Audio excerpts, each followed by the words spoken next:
one of my favourite books is called The Year of Yes by Shonda Rhimes. And she talks about being what she calls an FOD, so first only and different. Talking about being a black female showrunner. And she says that there's a burden of extra responsibility, whether you like it or not. It's not just her shot, it's our shot. So I kind of wanted to ask you, did you ever feel the pressure of getting it right, being an FOD, being a black woman in these white male dominated Hollywood spaces?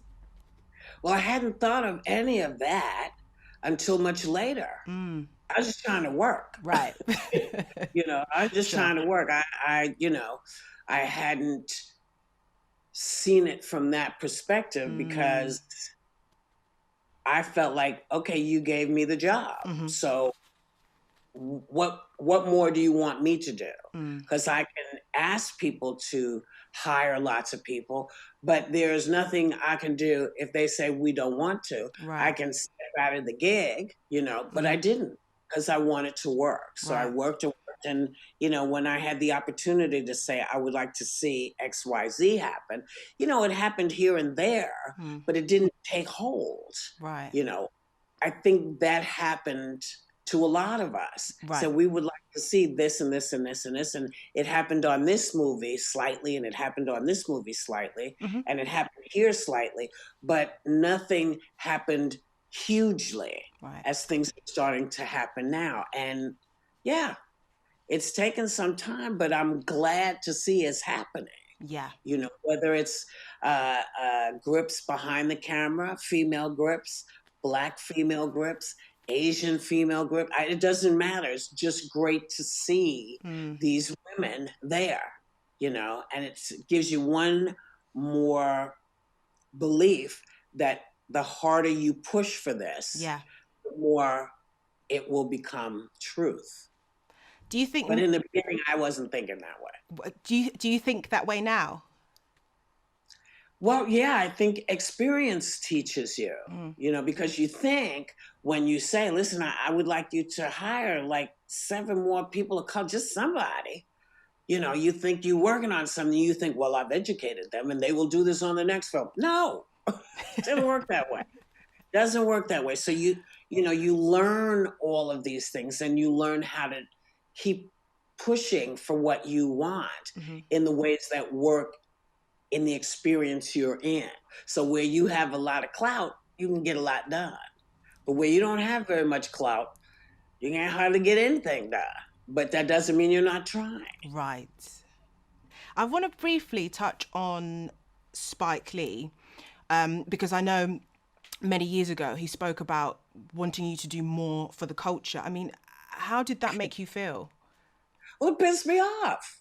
Right. That's, how much more can a black person do than be a black person in the conversation? Yes.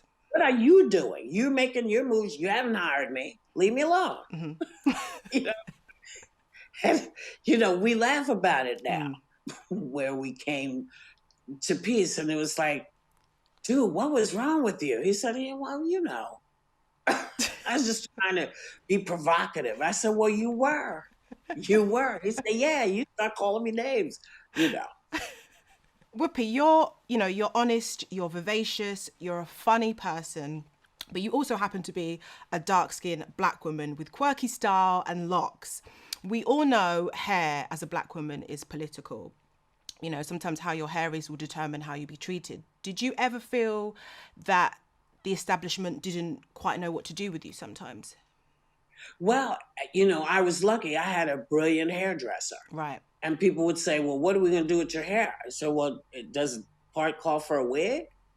Calls for a wig, I'll put a wig on. But if it doesn't call for a wig, I'm using my hair.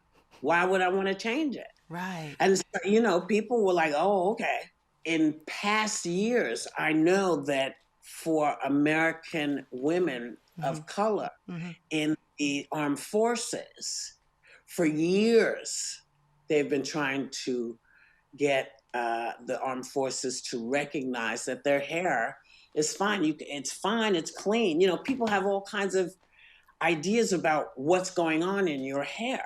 And God forbid, you explain to people, don't touch me unless I've asked you to. Right. I.e. my hair. because people don't understand that. But, someone invites you. I mean, if I walked up and touched someone on the breast, they would lose their mind. Yep. Well, I feel like that about my hair. Yes. That's part of my body, and I haven't invited you. Mm-hmm.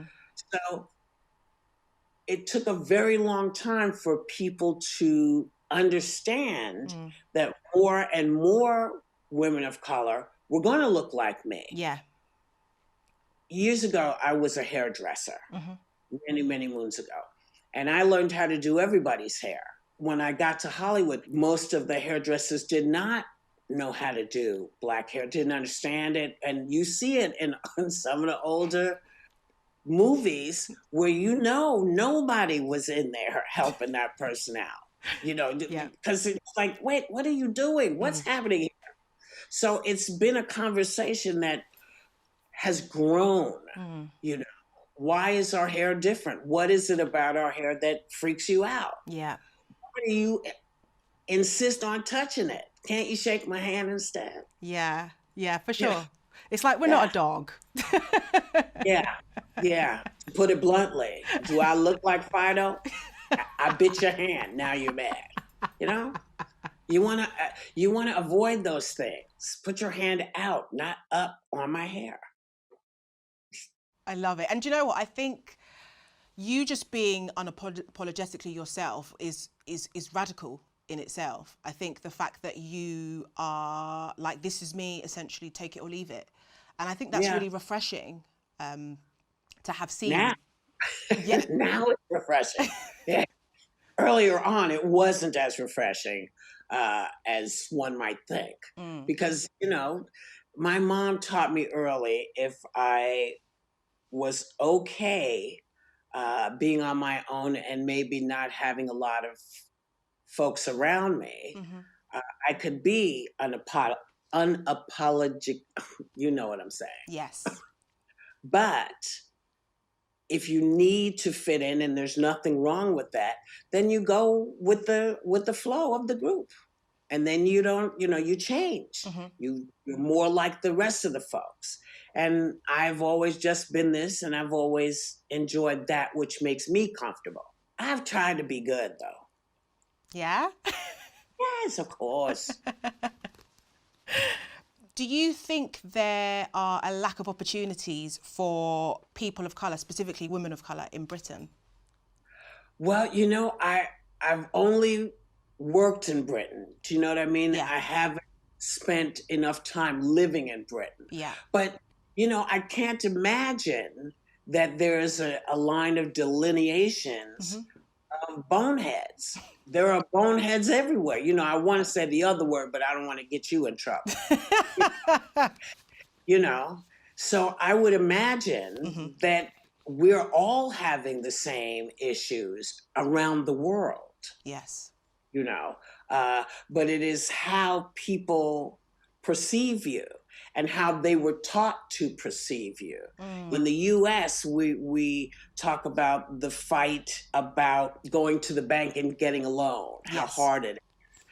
And then you suddenly discover that you're held to a different standard. They're looking at different things as to why they should loan you money.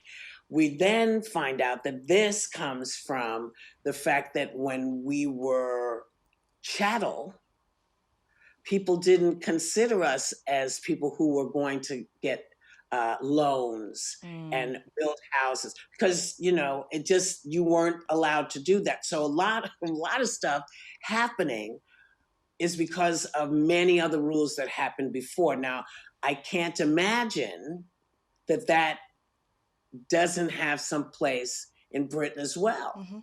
Because as I said, there are boneheads. They're in France, they're in South Africa. There are boneheads around the world. So yeah, I believe that it has been hard. But that's why more women of color have to write the things they want to see. Right. If you've written something, you can actually do it on your YouTube channel. Right. Get people to see you. You don't have to wait for them to find you. You can put yourself on a YouTube channel doing your thing. Someone can write you know, a 6 episode thing, and it takes a little dough to get it done, but you get it done and you're doing that which you love. Now, if you want to get famous from it, that's a whole other conversation. But if you want to get the work done, learn how to do everything, you can do it on YouTube. The industry could help new talent by just opening their eyes. Right. You know, just look around because it's everywhere. People are trying. And again, that's what's so beautiful about YouTube and all the other places people are putting, you know, on TikTok. People are there. They're saying, notice me. Here's what I can do. You know, and I think people are just starting to recognize influencers. They call them influencers. Yes. You know? So the people who are saying, here I'm presenting so-and-so and so-and-so. If they present you, that might be an opportunity for you to get 2 more feet in. Then you turn around and bring somebody else 2 more feet.